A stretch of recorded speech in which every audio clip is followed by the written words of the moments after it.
Joining me on the Swine Health Black Belt podcast this week is Dr. Chris Gambino. Dr. Gambino is the Senior Sustainable Livestock Analyst at the Breakthrough Institute. Chris, thanks very much for joining the show and coming on here and joining us for the podcast this week. Thanks for having me, Clayton. You want to give us a little background on yourself?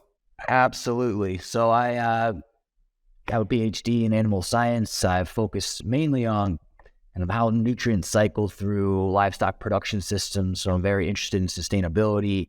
Then I got into teaching at kind of the undergraduate level and partnered with a co-author and co-investigator on some biosecurity work in the Commonwealth of Pennsylvania, connected to swine populations there.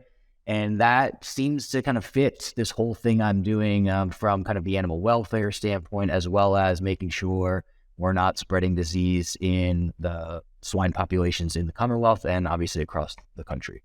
A lot of people don't connect animal welfare to biosecurity, Chris, but I think the two are definitely linked. I think some of the most actionable things we can do about animal well-being are trying to ensure the health of the animals, and preventing disease through good biosecurity is kind of the ante to that poker game. I know you've done some work, Chris, on biosecurity and kind of a non-traditional evaluation of biosecurity. You've chatted with some producers, you've interviewed some experts, and you have some thoughts on maybe where the producers understand what the experts do, or vice versa, maybe where there's some gaps in that knowledge. You want to talk to us a little bit about your survey work, kind of the methodology, and then what you've learned from that biosecurity investigation?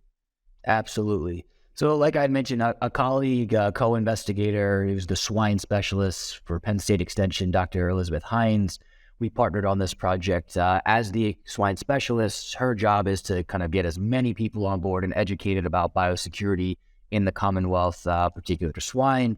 And what we think we know and have seen is over time, the kind of sage on the stage model no longer works. Just handing people information, educating them, doesn't seem to get the job done on getting people to kind of adopt, whether it be technologies, which I'm more involved in now, or just practices in general.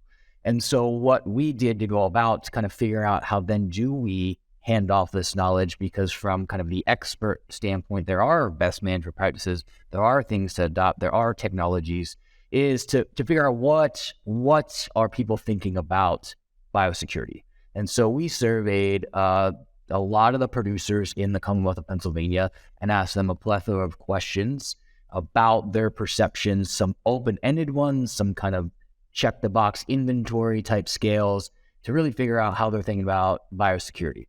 And what we found was pretty interesting. So from kind of the open-ended perspective, we got both swine producer as well as kind of experts, whether it be veterinarians or folks on the ground dealing with biosecurity issues like folks at APHIS, to tell us kind of how they define biosecurity. And we found some differences between the persons kind of raising the animals and the quote-unquote experts that are kind of studying the issues. By and large, they all recognize across the board that kind of inward prevention was a thing that needed to happen, that we need to limit outside access. Okay, but that's kind of where the folks raising the animals stopped. They really understood and saw, like, we got to put up as much barriers as possible. What they didn't seem to hint on, right, and these are their words, without prompting, was the idea of what's going on inside their herd, what's going on inside the buildings. Whereas the experts were just as likely as saying, yeah, we need to focus on inward prevention and limiting outside access, as they were to say what's going on within the herd. So within prevention, spreading from pen to pen. In addition, experts added this idea of herd health, which we just talked about, and you mentioned, Clayton. And herd health is clearly from kind of a stress management standpoint, from a nutritional standpoint, all of that being equally important to give the animal this innate immunity to have them be as strong, as healthy as possible in disease prevention and spread. And so those were some differences we saw in the conversation. And so I think that lends to potentially some of the ways that this gets communicated, and then how actions can happen.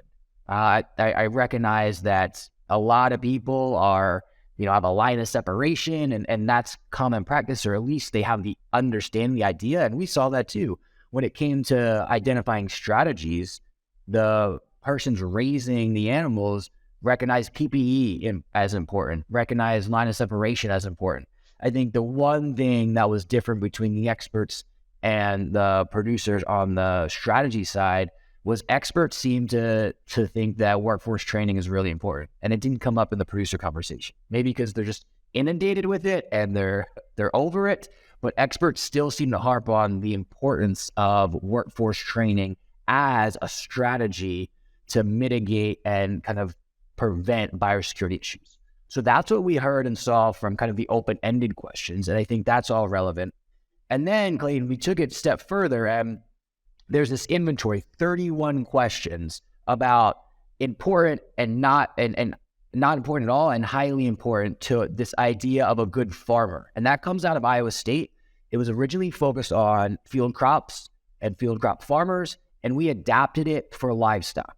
And so then we sent that out to the swine producers in the Commonwealth of Pennsylvania, and we got information back. And essentially what it does is, based on responses of what they think is important or not important at all to a good producer, so this person that's producing, like, what does it mean to be good? Based on those responses, they get categorized. And in the original one, there's 4 categories. And what we found is this 5th category. So one of the categories in the original work for good farmer was this productivist category. Someone who's focused on the most yield per acreage, right? Like high efficiency, high output. And that category shows up again within the swine producers, but it actually gets teased apart between one that is yield focused. So the highest average daily gain, the best feed efficiency. So there's that still, but then there's one that we ended up labeling appearance minded. And this one really focused on essentially the importance of property lines being clear of brush, farms looking nice from the road, having the latest feed and chemical technology, and clean facilities. And so we labeled it appearance-minded. And what we found preliminarily was, when you take these categories and try to predict which of these producers were most likely to have a biosecurity plan in place, we found that it tended to be that the appearance-minded folks were more likely to have a biosecurity plan in place. Now, the question is, which we can't answer definitively, is why? And it could be, right, that these are the clean freaks. These are the people that are really obsessed with clean surfaces and everything, hate germs, and so it's just in their type A personality to run a clean ship. Also, which could actually play into how extension folks work and communicate, is it could be this kind of peer-to-peer shaming. It could be that these folks are so worried about what they look like from the road that it's some aspect of kind of wanting to make sure no one's judging them, and that leads to them wanting to have these practices in place. And whichever one that might be is going to be really important for how we then get kind of the next persons to adopt this. On the flip side, one of the categories that was least likely to have a biosecurity plan in place was what was referred to in the original work and in our work as the willing naturalist. And some of the things that categorized this grouping and what they were grouped around was essentially kind of this notion of minimizing pesticides and antibiotic use, and kind of using diverse forages, but also trying new practices and sharing knowledge. So it was really interesting, and we don't know why they were significant in terms of predicting not having a biosecurity plan in place, but they seem to be the person that's willing to try stuff. So it's shocking, but maybe that's something to capitalize on, is that they do want to share knowledge, right? So then you can utilize their willingness to share from peer to peer to get them to buy into these best management biosecurity practices. Likewise, because they're willing to try new things, and in that grouping, you can capitalize on that idea and get them to try new biosecurity practices. So I think that's important. And so those are two of the biggest things we found, Clayton. It's terribly interesting stuff, Chris, and I'm very glad to hear that you're working on kind of the social sciences aspect of biosecurity, because it's hard to look at our industry and not see, tons of opportunity for biosecurity. And I think we've got to think more outside the box on the traditional way in which we go to the farm, we audit the farm, we give them a written report of the things we don't see well, and we make the same recommendations we've been making for the last 5 years. So at the end of the day, the pigs don't lie, and if your disease outbreak rate is not where you want it to be, you've got to make some changes in order to improve that. Really appreciate you working in the area, Chris, and thanks for coming on the podcast today. Appreciate it. Thanks for your time, Clayton. Yep. To our audience, thank you very much for joining us on the Swine Health Black Belt podcast. For Dr. Chris Gambino, Dr. Clayton Johnson, it's been a pleasure, Chris, to have you on. Look forward for you to come back and tell us how the research progresses here in a couple of weeks or months. Absolutely. All right. Thanks. Have a great day. Hey, everyone. We're always searching for the latest and greatest research to share each week. If you have a swine health-related research trial and would like to come on the show to talk about it with me and share it with our audience, feel free to send an email to healthblackbelt@swineit.com, and we would love to take a look at your research.